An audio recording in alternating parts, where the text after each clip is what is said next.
everyone. First of all, thank you so much, Elaine, for inviting me to talk. I'm excited to tell you about some of the weird and wonderful sampling that we've been doing over the last couple of years, thanks to COVID. I'm an associate professor in environmental engineering at UCL Civil Engineering, and share Sam and Helen as PhD students with Elaine. So do all surface loads matter, and what is the difference between the community and in healthcare? I will attempt to answer the question. Whether you will be satisfied with my answer, I don't know, we shall see. So I guess I wanted to start with the world around us and the fact that, and I guess especially in specific healthcare environments, we're aiming for being close to sterility, but really as humans, we evolved in a very different context within the natural environment, and now we live in the built environments that we've engineered ourselves, and are living with microbiomes in our surroundings that are different to those that were there when we evolved as an organism. So I know that is, that's all very nice that I'm saying that we should have more natural microbes around us, but that's not very helpful within the healthcare setting. But I guess I'm not talking just about the healthcare setting. And I think I just want to say at this point, before we descend into, how dirty everywhere is, that I think more than ever, globally, we've been concerned with getting our surfaces as clean as possible. And, within pandemic circumstances, of course, that's something that we have to do. But we do also have to remember that we've always lived with microorganisms around us, and we have evolved to live with these microorganisms around us, on us, within our bodies. So getting rid of everything is not necessarily a great idea. But if you are a patient who is very vulnerable, of course, you need to keep those surfaces clean. And in operating theatres, we do need to keep surfaces clean. But I guess something that I learnt while working with, or in contexts that are not healthcare, was this sort of desperation, especially during COVID, to try to get everything gone. And that was really interesting and also a little bit scary. So before I tell you about what we found, just a little bit on guidance standards, what little there exists. So within clean rooms, and this is for the manufacturing of pharmaceuticals and stuff like that, there are specific guidelines. Well, there's a standard to which you have to adhere. So this, I'm doing, my units are per 100 centimeters squared, so something like that. And for clean rooms, there are some bands. So if it's a surface on which you're doing some preparation, then it can be up to about 200 colony-forming units per 100 centimeters squared. But if it's something that absolutely needs to be sterile, then it has to be much lower than that. If we're looking at operating theatre surfaces, there isn't, as far as I know, I've failed to find anything within the UK, but there is a recommendation. There are recommendations in France and in Italy about what these numbers should be, and they were aiming for expected, so this is what you're aiming for, less than 20 colony-forming units per 100 centimeters squared. And then acceptable, so not in all of your samples that you take, but in some of them, it is okay for it to be between 20 and 60 colony-forming units. And then we have the guidance that was proposed by Stephanie Dancer in 2004, which says that high-touch surfaces within healthcare can be up to about 500 colony-forming units per 100 centimeters squared. And a similar sort of guidance that was proposed by Christopher Griffith the year before, which aimed for 250. So that's what we're aiming for, are we? I mean, it really depends on where you are and so many different things. So I won't dwell on this because Sam has covered it in plenty of detail. Different methods, some of them direct, some of them indirect. This is the slide that I talked about, and it actually really only shows scratching the surface of the amount of the work that we did. So this shows you 3 direct methods: dip, slide, petri film, contact plate, and then indirect methods: cotton swab, flop swab, and sponge stick. And in this case, we were looking at 3 different types of surfaces. I think we were looking at ceramic, acrylic, and stainless steel. And we were looking at 4 different microorganisms: Staphylococcus aureus, Enterococcus faecalis, Pseudomonas aeruginosa, and E. coli. So there's a lot more to this story, but the main take-home message is that the direct methods pick up more, but you can't use them everywhere, and you can't do any sort of molecular downstream processing with those. So Sam also talked about this, where and what to sample. So, when you think about, right, how are we going to try to assess whether this room is clean, where are you going to sample? And there are so many different things that you have to think about. I'm not going to dwell on this because I think Sam covered it really well.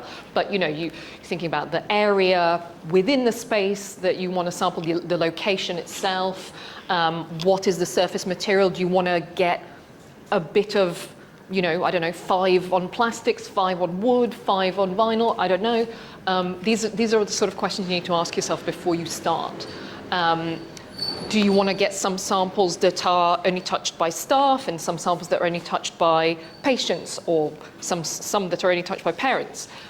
Do you want to look at differences according to who's responsible for cleaning that particular site? Do you want to look at perceived risk? Is something that is thought to be quite risky more likely to be clean or not? And then also perceived cleanability. Some things are much easier to clean than others, and we've all been there.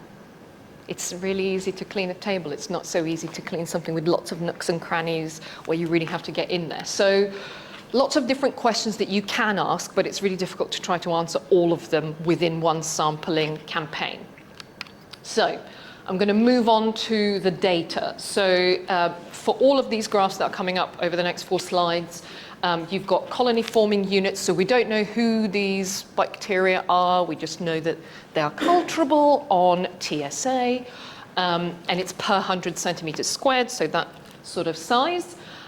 This is from a outpatient ward, and you can and I've shown the data according to the particular room that it was taken in. So you can see we're sort of varying somewhere between 50 to about 300.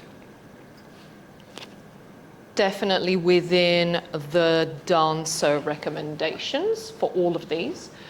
You'll see also in all of my graphs that these the error bars are always really quite wide, and it's because you're looking at a real environment and the variability is massive. So that's in the hospital. At Wembley. So I was lucky stroke unlucky in that I took part in the events research program last year that the government organized when it was they were trying to figure out how to open up hospitality venues and entertainment venues again.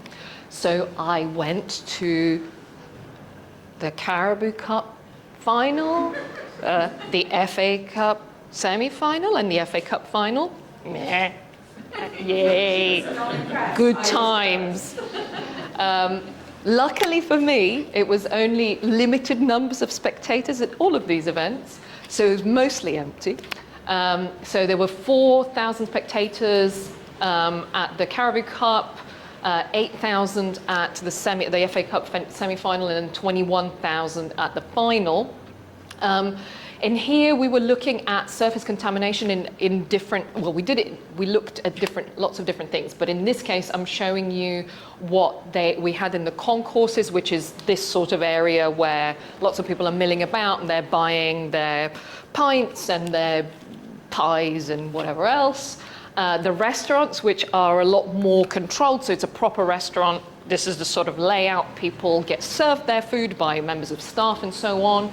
And then the private boxes, which are a small room for up to 20 to 30 people. And I guess, you know, the results show that when left to their own devices, when you put a load of people in a room, they will leave bugs everywhere, as you would expect. So looking at these, we've got something like probably 20 colony forming units up to about 450, 500-ish. Possibly still within the dancer criteria of acceptability. I also got the chance to go to the Brits last year, which was exciting, along with lots of healthcare workers that were allowed out into the world, which was again another very interesting experience. So in this case, I've split up the different surfaces according to what sort of thing it is. So there were handles, so these were door handles, handrails, stuff like that. Service counters, so where people were buying drinks and food. Tabletops, where people were consuming drinks and food, and then the toilets. And you can see here, I think there was 20,000 people at the Brits. And we're somewhere between 200-ish and maybe 600-700 colony forming units per centimeter squared, 100 centimeters squared, sorry. So we are now slowly moving beyond the dancer recommendations. And then finally the tube, kept the best for last. So this is from 8 different trains on the Victoria line. We were sampling different surfaces within the carriage. Each of the little bars is a different surface. I don't want to necessarily tell you exactly what's what, because TfL are watching me. But you can see the numbers are quite a lot higher. So we're getting up beyond 2,000, maybe towards 3,000 colony forming units per 100 centimeters squared. Which definitely does not pass the dancer or the Griffith criteria. So if we compare all of these, right, so in the hospital we've got between in the 10s to the low hundreds, Wembley, similar sort of thing. At the Brits, we're within the hundreds, maybe moving up towards low thousands. On the tube, we're moving into the low thousands. So, you know, it makes sense. The more people, the more bacteria. That's what you'd expect. And it's not just about more people, it's about numbers of people and throughput. And when you're on public transport, you do have to hold on. So it's not like you can generally just sit down. Thank you, 2 minutes. Okay. We know these are the numbers of colony forming units, but what does that actually tell us? You know, what does it tell us anything meaningful? Because we don't know who any of these organisms are. What does it actually tell us? What information are we really missing? And I guess something that highlighted this issue to me really clearly was looking at some of the data from TfL. So these were 2 different sampling campaigns. This one took place in November 2021, and this one took place just as the Omicron variant started kicking off at the end of last year, at the beginning of December, end of November.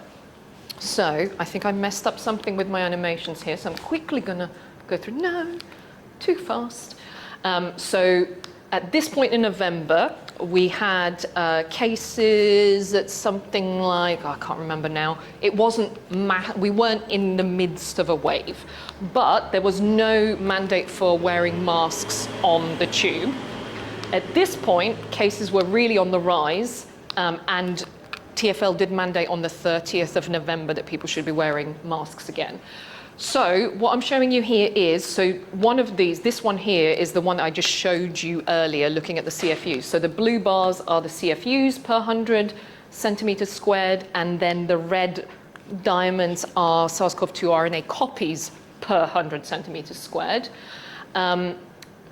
And you can see, like, you know, here, yeah, great, that it looks on the whole like CFUs are a bit lower and it's not so bad, but actually we're getting loads more SARS-CoV-2. So I guess the moral of the story is just looking at CFUs isn't really enough.